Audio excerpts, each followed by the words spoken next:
Shalom, haleluya. Puji nama Tuhan, kembali kita bersyukur, kita masih diberi kesempatan untuk menerima berkat-berkat rohani. Mari kita sama-sama berdoa terlebih dahulu. Bapa, kami bersyukur pada kesempatan hari ini, kembali lagi Tuhan izinkan kami untuk menerima berkat-berkat surgawi lewat kebenaran firman-Mu, karena firman-Mu menjadi pegangan pedoman dalam hidup kami selagi kami menumpang di dalam dunia ini. Berkati hamba-Mu yang menyampaikan, bahkan kami semua yang mendengarkan, kami serahkan semuanya dalam tangan kasih-Mu Tuhan. Terpujilah nama-Mu, dalam nama Tuhan Yesus, kami siap menerima berkat-Mu. Amin. Shalom Bapak Ibu Saudara yang dikasihi oleh Tuhan. Haleluya. Puji nama Tuhan. Nah, pada kesempatan hari ini saya ingin menyampaikan tentang rencana Allah paling top. Wah, haleluya, haleluya. Kita akan membaca di dalam kitab Keluaran 1 ayat 10 dan 12. Keluaran 1 ayat 10 dan 12. Dikatakan demikian, marilah kita bertindak dengan bijaksana terhadap mereka, supaya mereka jangan bertambah banyak lagi. Jika terjadi peperangan, jangan bersekutu nanti dengan musuh kita dan memerangi kita, lalu pergi dari negeri ini. 12. Tetapi makin ditindas, makin bertambah banyak dan berkembang mereka, sehingga orang merasa takut kepada orang Israel itu. Nah, saya ceritakan dulu, ini orang Mesir berkata kepada orang Israel, ayo kita tindas. Ternyata waktu ditindas, bukannya habis, tapi justru makin banyak, sehingga timbul satu ketakutan di antara bangsa Mesir. Nah, kita melihat Yeremia 29 ayat yang ke-11. Sebab aku ini mengetahui rancangan-rancangan apa yang ada padaku mengenai kamu. Demikianlah firman Tuhan, yaitu rancangan damai sejahtera dan bukan rancangan kecelakaan, untuk memberikan kepadamu hari depan yang penuh harapan. Ini rancangan Tuhan yang luar biasa. Matius 13 ayat yang ke-12. Dikatakan demikian, karena siapa yang mempunyai, kepadanya akan diberi, sehingga ia berkelimpahan. Tetapi siapa yang tidak mempunyai, apapun juga yang ada padanya akan diambil daripadanya. Amin. Nah,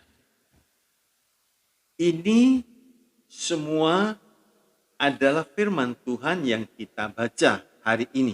Nah, kalau kita melihat firman Tuhan yang barusan kita baca, rencana Allah luar biasa, ya, sangat indah. Tetapi yang menjadi persoalannya adalah umat Allah belum tentu bisa mempercayai rencana Sang Bapa Surgawi. Ya. Sebab itu beberapa kali banyak ayat mengatakan jangan kamu menyimpang ke kanan ke kiri. Jikalau kamu mendengarkan firman ini baik-baik, maka selalu Tuhan memberitahukan kunci keberhasilan, ya, bahwa Allah merencanakan sesuatu yang indah. Mari kita melihat Efesus 2 ayat yang ke-10. Efesus 2 ayat yang ke-10 dikatakan demikian, karena kita ini buatan Allah, diciptakan dalam Kristus Yesus untuk melakukan pekerjaan baik yang dipersiapkan Allah sebelumnya, Ia mau supaya kita hidup di dalamnya. Nah, ini kerinduan Tuhan, ya. Keinginan Tuhan, Tuhan sudah menyiapkan, ya, sudah dipersiapkan untuk siapa? Untuk umatnya. Kalau umatnya mau, maka dia akan mengalami rencana Allah yang indah, ya. Sebab ini kerinduan Tuhan. Nah, kita sekarang akan melihat rencana Allah yang paling top. Romawi 1. Rencana Allah tidak pernah jahat, ya. Tidak pernah jahat. Tidak pernah ada rencana Allah yang jelek.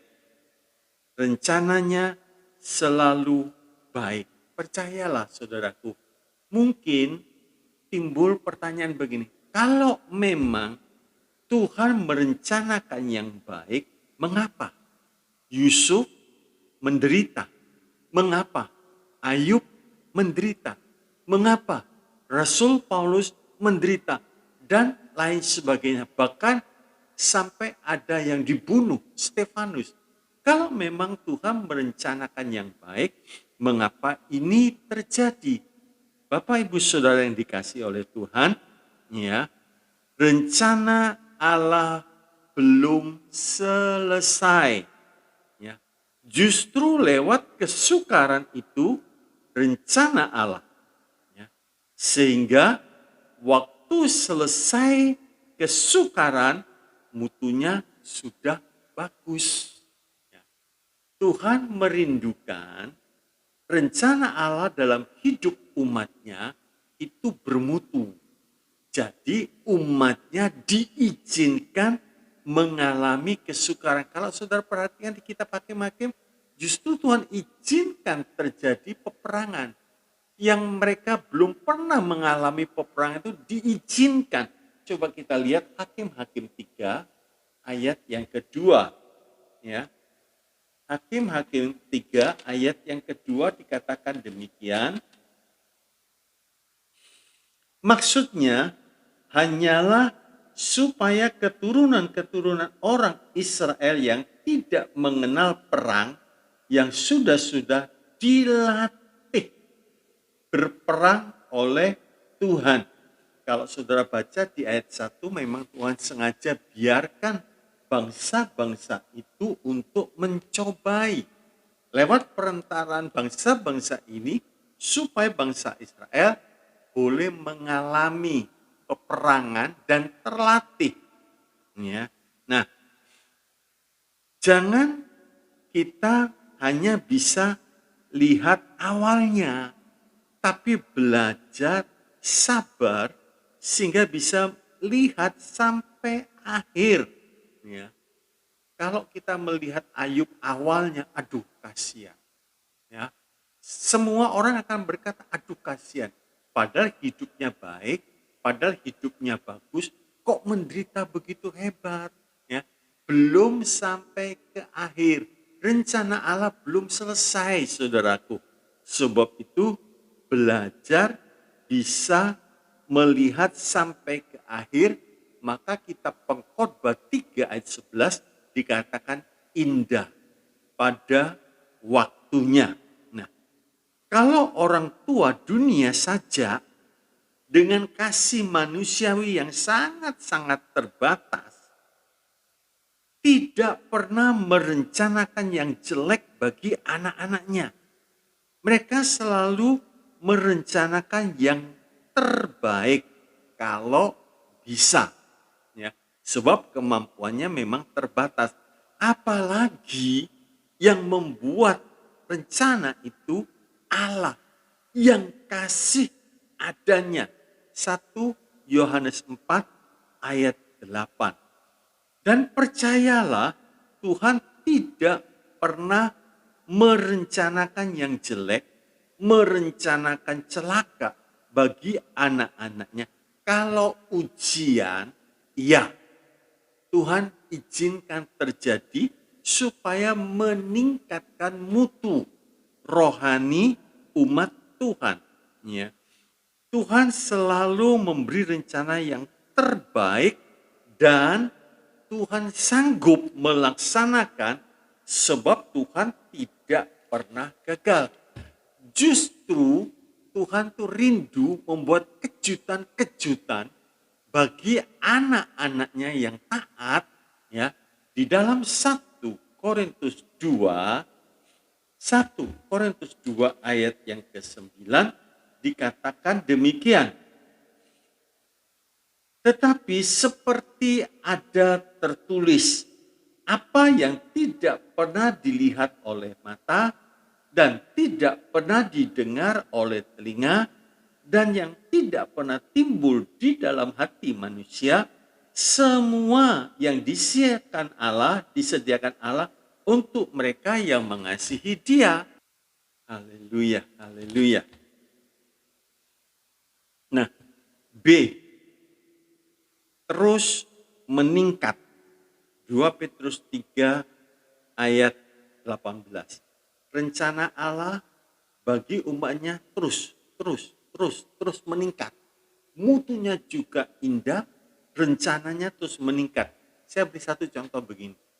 Mungkin kalau saudara pergi ke Monas, ya, itu kan ada lift tuh sampai ke atas. Ada tangga untuk naik. Kalau kita tidak mau naik, maka kita tinggal di bawah, kita hanya bisa melihat terbatas, sangat pendek, sudah. Kita tidak bisa melihat Jakarta. Tapi kalau orang tuh mau naik sampai ujungnya, wah, apalagi di malam hari, begitu indah, lampu-lampu dan lain sebagainya, kelihatan sangat menarik. Begitu juga, kalau kita mau naik, mau mengikuti, maka kita akan melihat ternyata rencana Allah sungguh luar biasa, ya. Selama kita berjalan dengan Tuhan, maka rencana Allah bagi kita adalah terus bertambah. Satu tingkat, satu tingkat, satu tingkat. Memang setiap kenaikan tingkat ada permasalahan, ada kesukarannya sendiri. Tapi begitu kita naik tingkat berikutnya, kita akan melihat, wah, ternyata berbeda dari tingkat sebelumnya. Naik lagi, wah, lebih berbeda lagi.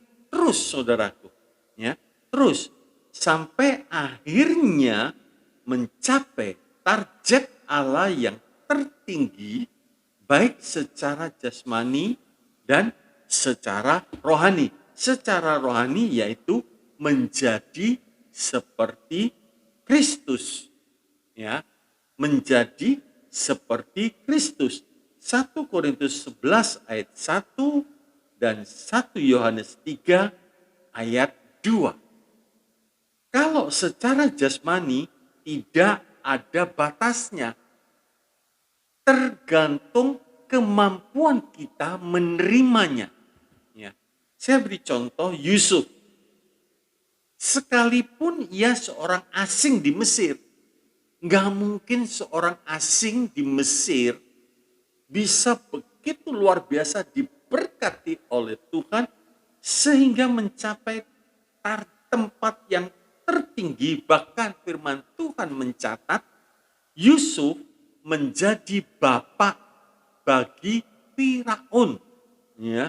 Dan seluruh Mesir tidak boleh bergerak tanpa izin Yusuf. Bukan main, bukan main. Mari kita melihat Kejadian 41 ayat yang ke-44.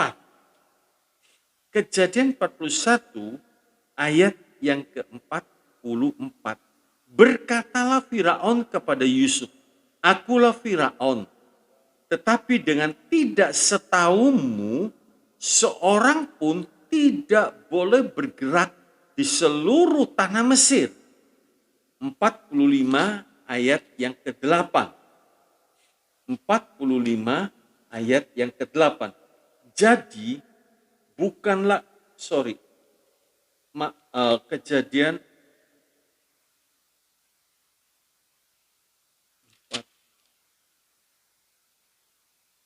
ya, kiri dicatat saudaraku, ya.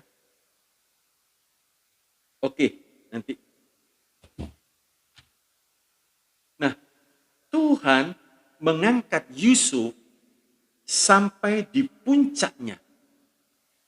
Begitu juga untuk kita semua. Allah tidak membedakan orang. Kalau Yusuf Tuhan angkat, kalau kita mau taat, apapun risikonya, kita juga akan berhasil. Sebab Roma 2 ayat 11 dalam terjemahan King James Indonesia dikatakan sebab Allah tidak membedakan orang. Dalam terjemahan baru, Allah tidak memandang bulu. Ya. Kalau dalam terjemahan lama dikatakan, sebab Allah tiada menilik atas rupa orang. Jadi Tuhan tidak membedakan. Kalau Tuhan sanggup mengangkat Yusuf, memberkati Yusuf secara jasmani, sedemikian indahnya, Tuhan sanggup juga memberkati kita. Nah, ingat, Allah tidak pernah merencanakan bagi anak-anaknya hal-hal yang buruk, ini tanamkan. Jadi kalau ada sesuatu yang kita merasa tidak nyaman, ya, percayalah, Tuhan tidak pernah merencanakan sesuatu yang jelek. Dikatakan Ulangan 28 ayat 13, kita baca Ulangan 28 ayat yang ke-13,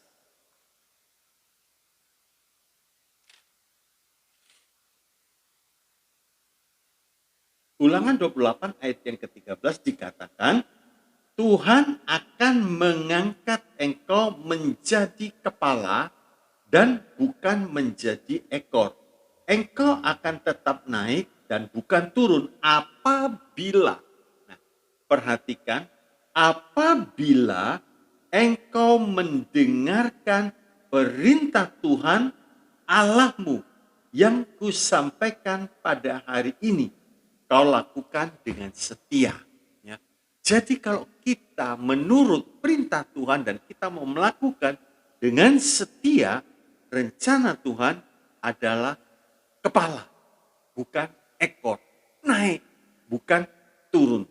Romawi 2. Tadi kita sudah baca Matius 13 ayat 12, yang punya diberi lagi sehingga dapat limpah.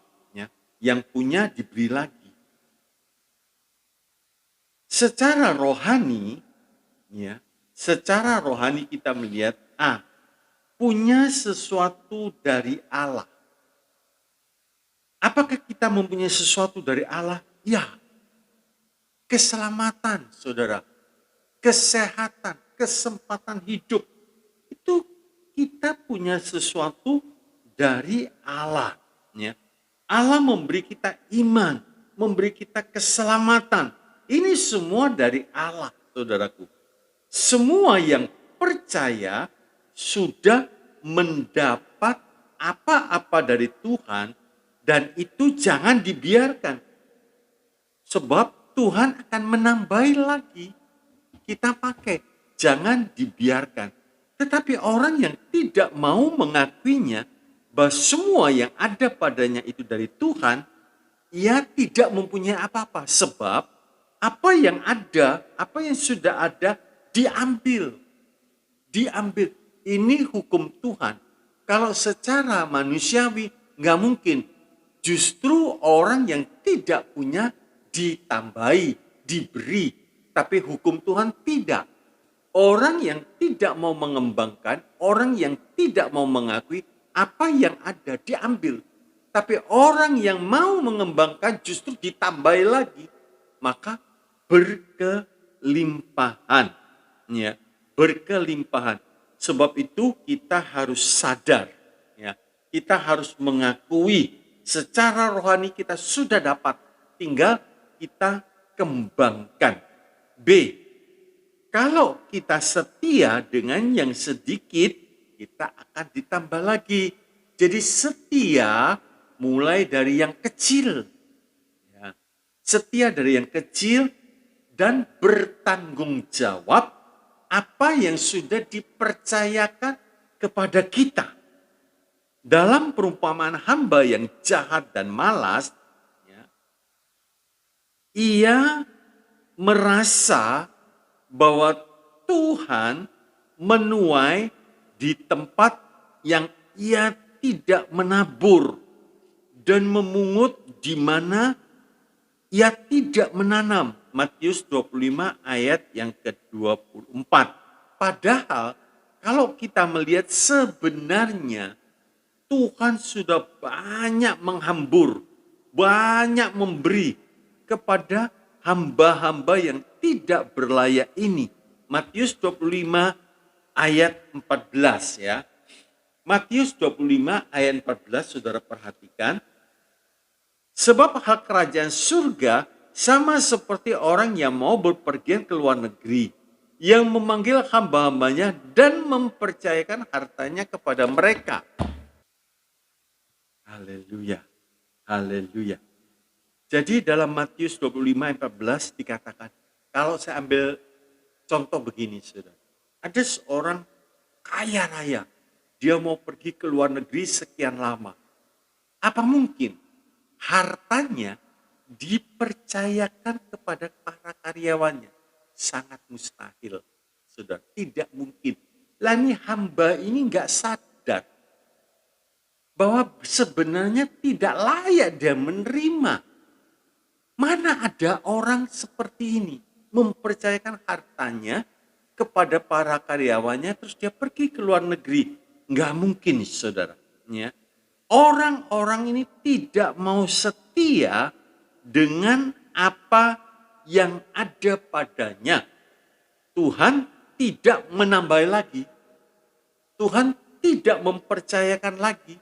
Dan apa yang ada diambil. Ingat saudara, ya, perhatikan. Kalau kita tidak setia dengan yang sedikit, bahkan kita mengabaikan, kita menuduh Tuhan jahat, Tuhan kejam, dan seterusnya. Apa yang ada akan diambil. Tetapi orang yang mau mengakui, menerima apa-apa dari Tuhan, dan menjalankan dengan setia. Ini karyawannya mikir, kok ada ya? Kok ada? Saya diberi harta, disuruh menjalankan.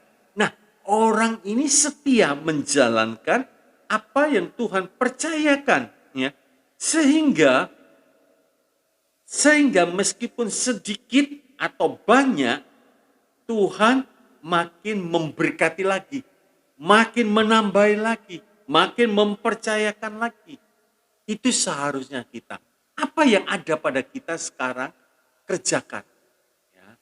Jalankan dengan setia. Jangan justru kita berkata-kata jahat kepada Tuhan. C.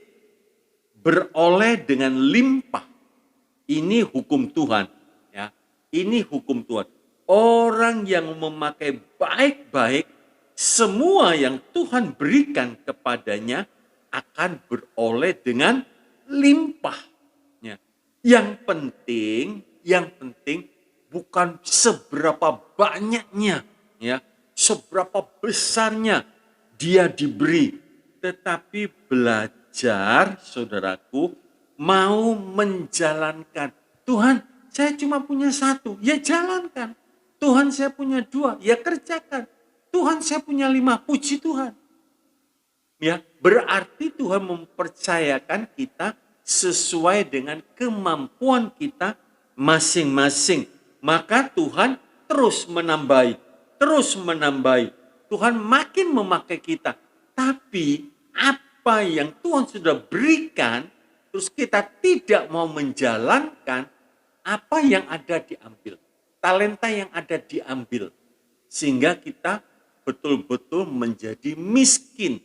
Menjadi tidak punya apa-apa. Itu secara rohani. Secara jasmani. Dalam hal-hal jasmani, Tuhan sanggup memberi limpah. Ya. Sehingga kita terus bertambah-tambah. Allah tidak pernah kehabisan untuk memberikan berkat. Sebab dia tidak terbatas.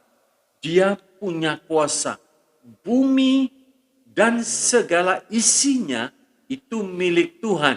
Kita melihat Yesaya 40 ayat yang ke-28 dikatakan demikian. Yesaya 40 ayat yang ke-28. Tidakkah kau tahu dan tidakkah kau dengar, Tuhan ialah Allah kekal yang menciptakan bumi dari ujung ke ujung. Ia tidak menjadi lelah dan tidak menjadi lesu, tidak terduga pengertiannya.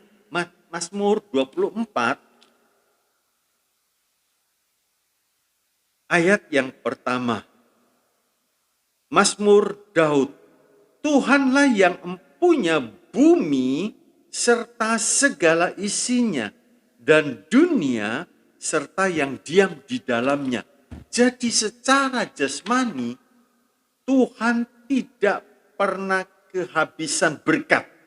Dia akan terus menambahi kalau kita mau setia mempergunakan berkat yang Tuhan percayakan dengan betul. Ya. Nah, kita akan melihat Tuhan akan menambahi jikalau satu, mengakui punya sesuatu dari Tuhan. Ya. Tuhan, saya ada sampai sekarang ini semua dari Tuhan. Seperti Daud berkata, Tuhan, siapakah aku ini? Sampai naik ke istana. Bukankah aku dari belakang kambing domba? Artinya jadi gembala. Saudaraku, kalau gembala itu tidak mungkin bisa sampai naik ke istana kalau bukan karena karya Allah dalam hidupnya. Diberkati oleh Tuhan. Sebab itu Daud tidak pernah lalai mengatakan, siapakah aku ini ya Tuhan? Mengapa aku jadi biji matamu Tuhan? Nah, orang yang mau mengakuinya, artinya orang itu takut kepada Tuhan. Dan memakainya dengan betul. Jadi kalau sekarang begini, orang pegang harta banyak, pegang uang banyak, tapi dia berkata, uang ini milik Tuhan, bukan milik saya. Dia mengakui, dia pakai tidak sembarangan, saudara. Dia memakai dengan tepat. Nah, orang seperti ini artinya dipercaya oleh Tuhan sebagai bendahara yang baik, bukan bendahara yang jahat. Tuhan akan terus menambahi. Ya, Tuhan akan terus menambahi. Dua, diberi lagi. Diberi lagi. Haleluya. Jadi kalau kita mau pakai, Tuhan beri lagi. Kita pakai dengan betul, Tuhan beri lagi. Sehingga kita berkelimpahan. Ya, kita berkelimpahan. Tapi kalau kita diberi terus kita simpan, kita biarkan untuk diri kita sendiri, maka Tuhan tidak akan memberi lagi. Tuhan selalu, sifat Tuhan itu selalu ingin memberi. Asal kita pantas diberi, sehingga Tuhan yang maha adil itu mempunyai alasan untuk memberi lagi. Ya, untuk memberi lagi. Waktu Ayub dalam kelimpahan, ya, penggoda datang, setan datang. Terus Tuhan izinkan sesuatu terjadi sampai hartanya habis. Semua yang dimiliki habis, saudaraku. Tapi apa? Ayub mengakui bahwa harta itu titipan dari Tuhan. Dia berkata, aku lahir telanjang. Tuhan ambil ya segala puji. Jadi Ayub tidak sakit hati kepada Tuhan karena dia mendapat titipan. Kalau si pemberi, si yang menitipkan itu mengambil, ya jangan marah.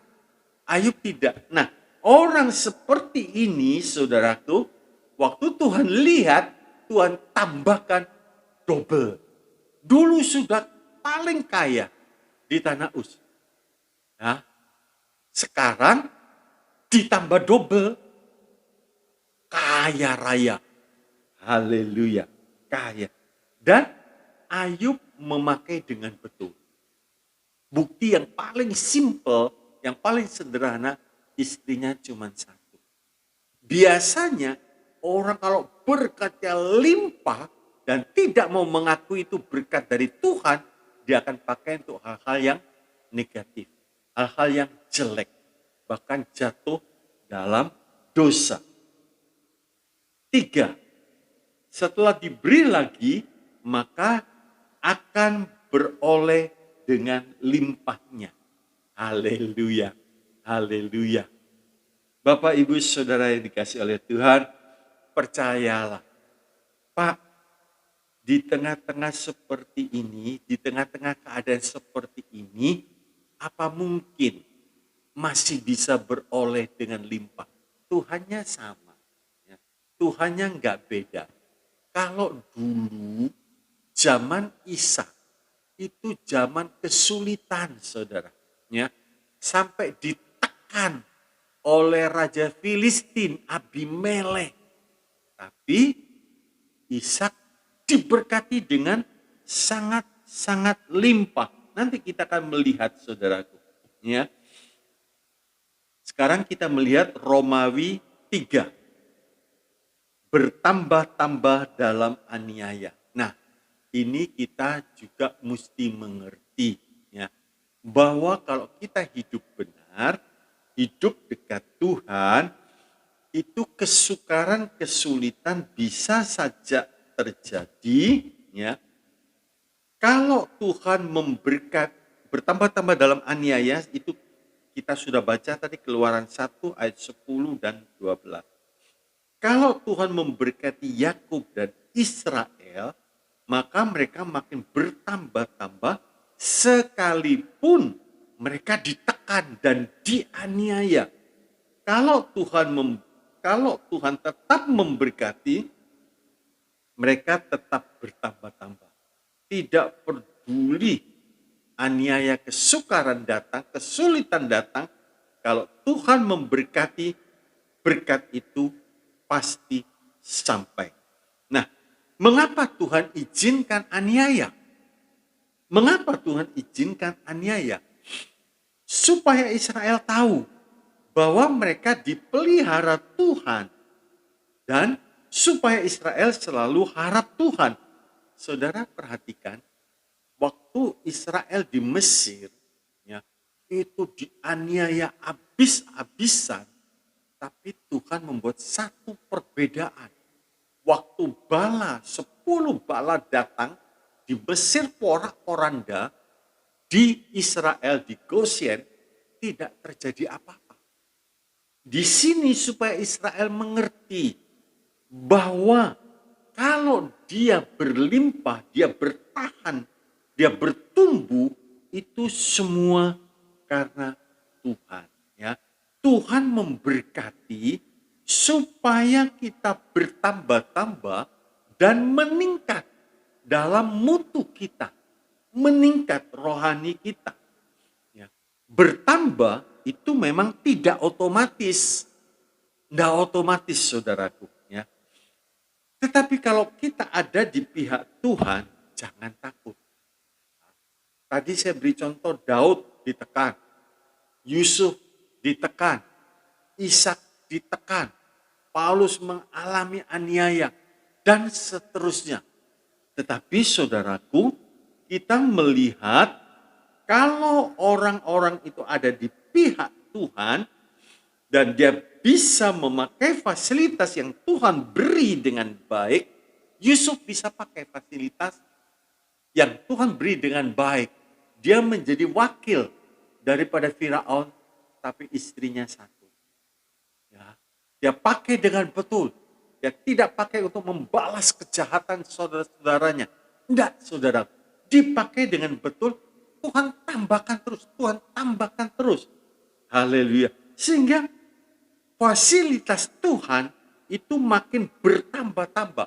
Dan yang terpenting, kalau fasilitas zaman ini bertambah-tambah, mutu rohani juga bertambah.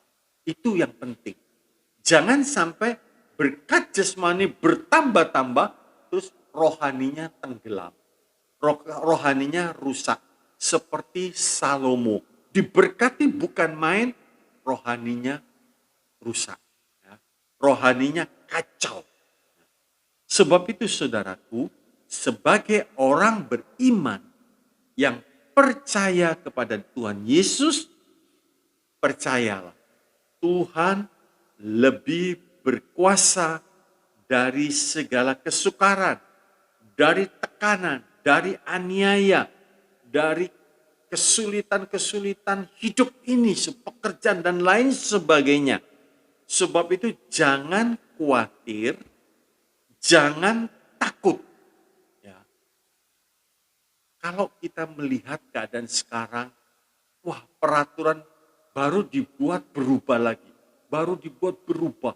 Terus pengetatan jam kerja dan seterusnya. Otomatis saudaraku penghasilan menurun. Ya, itu fakta. Itu fakta. Tapi Tuhan itu menguasai keadaan. Ya. Kalau kita percaya kepada Yesus, kita hidup sesuai seturut firman-Nya, Tuhan sanggup membuka tingkap-tingkap di langit untuk memberkati kita. Untuk menjadikan kita makin bertambah-tambah. Sebab, saudaraku, orang ini tidak karam, tidak tenggelam dalam berkat yang Tuhan berikan. Dia mampu mengangkat, dia mampu memikul. Sebab berkat itu adalah beban, kekayaan itu beban. Tidak jarang. Dulu waktu miskin, waktu dalam kekurangan, dia berharap kepada Tuhan sepenuhnya. Waktu diberkati, mulai tingkah polanya macam-macam. Dulu istrinya satu, merasa kurang, tambah lagi. Dulu dia sangat takut dengan dosa, sekarang dosanya makin limpah. Nah, orang seperti ini, saudaraku, Tuhan stop. Karena orang ini tenggelam, jatuh. Nah, kita melihat peristiwa Ishak itu di Kejadian 26, Kejadian 26 ayat yang ke-13, dikatakan demikian. Dan orang itu, Ishak ini saudaraku, dan orang itu menjadi kaya, bahkan kian lama, kian kaya, sehingga ia menjadi sangat kaya. Ya. Terus dikatakan di ayat yang ke-16, dikatakan, lalu kata Abimelek kepada Ishak, pergilah dari tengah-tengah kami, sebab engkau telah menjadi jauh lebih berkuasa daripada kami. Ini iri, ini tidak suka Abimelek. Terus di ayat yang ke-26, 27, dan 28, kita melihat, datanglah Abimelek dari Gerar, mendapatkannya bersama-sama dengan Ahuzat, sahabatnya, dan Pihol, kepada pasukannya. Ya. 27, tetapi kata Ishak kepada mereka, mengapa kamu datang mendapatkan aku? Bukankah kamu benci kepadaku dan telah menyuruh aku keluar dari tanahmu? Ini Ishak berbicara fakta. Loh, kan kamu yang ngusir. Loh, kan kamu yang menekan saya. Loh, kok sekarang kamu mencari saya? Ada apa? Saudara, 28, jawab mereka, kami telah melihat sendiri bahwa Tuhan menyertai engkau. Sebab itu kami berkata, baiklah kita mengadakan sumpah setia antara kami dan engkau. Dan baiklah kami mengikat perjanjian dengan engkau. 29, ini ketakutannya Abimelek. Bahwa engkau tidak akan berbuat jahat kepada kami. Seperti kami tidak mengganggu engkau. Dan seperti kami semata-mata berbuat baik kepadamu dan membiarkan engkau pergi dengan damai. Bukankah engkau sekarang yang diberkati Tuhan? Luar biasa saudara ya. Orang yang jahat, orang yang menekan, sekarang mengakui bahwa Ishak diberkati oleh Tuhan. Ditekan oleh manusia, dianiaya oleh manusia, Tapi kalau tangan Tuhan memberkati, tidak ada yang bisa mencegah berkat. 30. Kemudian Ishak mengadakan perjamuan bagi mereka, lalu mereka makan dan minum. Lalu Ishak membuat perjamuan. Bukan main, saudara. Ditekan, dianiaya, dipersulit. Tuhan memberkati. Sampai Abimelek lihat. Tuhan yang memberkati. Tapi tidak ada sedikit pun kebencian Ishak terhadap Abimelek. Justru membuat perjamuan makan. Yusuf sama, saudaraku. Yusuf sama. Ya, ditekan oleh saudaranya, ditekan oleh istri Potifar, dan lain sebagainya. Yusuf tidak membalas. Ishak tidak membalas. Camkan ini.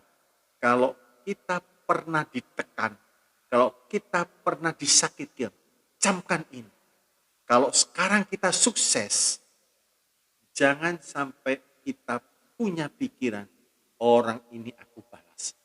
Orang ini jahat dulu. Aku dulu tidak punya apa-apa. Sekarang aku sukses. Aku kaya, punya kedudukan. Aku sanggup membalas. Jangan. Sebab pembalasan itu bukan hak kita. Pembalasan itu urusan Tuhan. Izinkan Tuhan yang menyelesaikan. Bukan kita yang menyelesaikan. Sebab kalau kita menyelesaikan, mau tidak mau ada rasa benci, ada rasa marah. Itu sudah jatuh dalam dosa. Menjelang kedatangan Tuhan, perhatikan, hari-hari ini kita melihat luar biasa. Akan ada banyak aniaya, akan ada banyak tekanan, ancaman, sakit penyakit, bahkan virus. Sampai orang rasanya ketakutan. Kena wabah COVID, bermutasi lagi, begitu ketakut. Sampai beberapa orang mengatakan stres, tinggal di rumah terus. Depresi, tinggal di rumah terus. Tapi saudaraku, kita ini umat kepunyaan Allah. Dijaga oleh Allah. Dilindungi oleh Allah. Dinaungi oleh Allah. Kalau kita mau masuk seperti Daud merindukan satu hari Tuhan di rumahmu, kita tidak akan stres. Sebab di hadapan hadirat Tuhan ada sukacita, ada kekenyangan yang berlimpah-limpah. Kita nggak perlu stres, saudara. Sebab kesukaan di dalam Tuhan itu kesukaan yang murni. Kesimpulannya, satu, Allah itu kasih. Rencananya bagi setiap umat Tuhan itu yang terbaik dan terus meningkat. Allah itu kasih, rencananya bagi setiap umat Tuhan itu yang terbaik dan terus meningkat. Lah kalau sekarang ternyata merosot, itu bukan rencana Tuhan. Langsung perbaiki, saudara. Kalau kita dulu rohani kita tingkatnya 7 seandainya. Terus merosot sampai tingkat 2.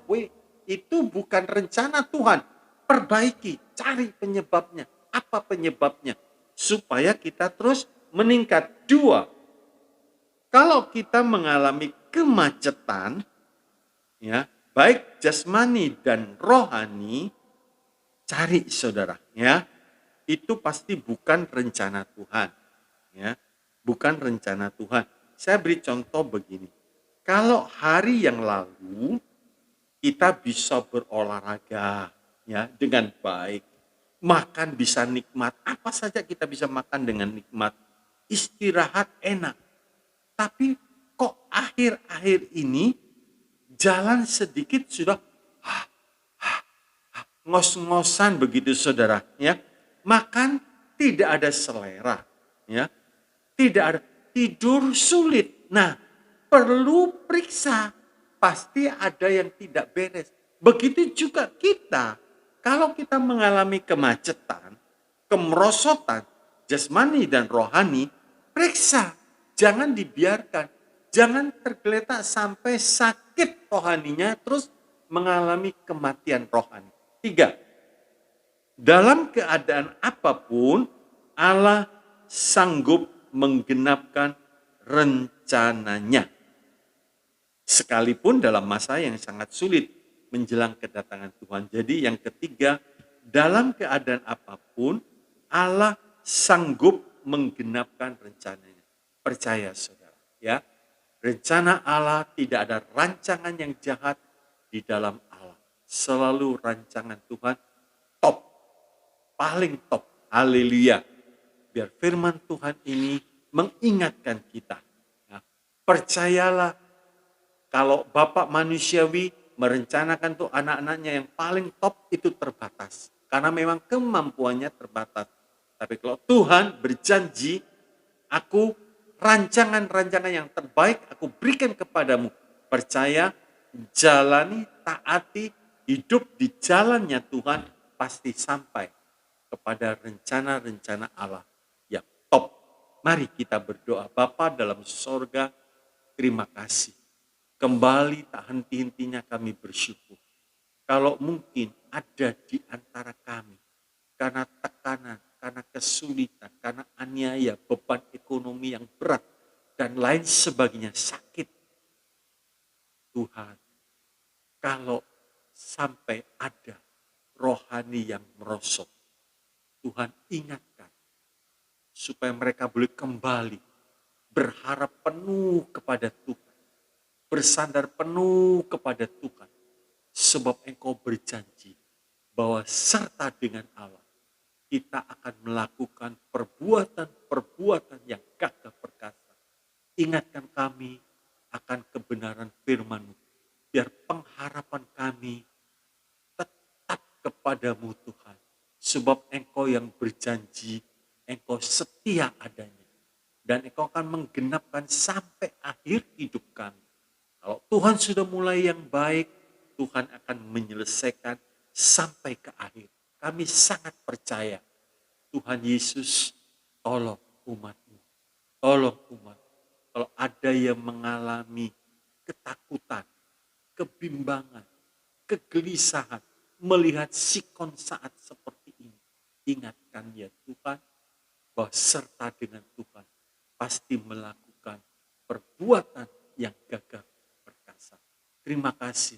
Berkati kami semua malam hari ini Tuhan. Berkati ya Tuhan Yesus. Supaya kami boleh bertumbuh dan mencapai rencana Allah yang paling top dalam hidup kami. Kami serahkan semuanya, meteraikan setiap kebenaran firman-Mu, sehingga kami boleh berjalan bersama dengan Tuhan, dan kami keluar sebagai pemenang, bahkan lebih daripada pemenang. Terima kasih. Dalam nama Tuhan Yesus, hamba-Mu bersyukur. Berkati Tuhan pekerjaan umat, berkati kesehatan umat-Mu, berkati rumah tangga, berkati keluarga umat-Mu, berkati nafkah, berkati kesehatan, berkati pelayanannya Tuhan, berkati masa muda, dalam nama Tuhan Yesus. Mari kita mengangkat tangan kita.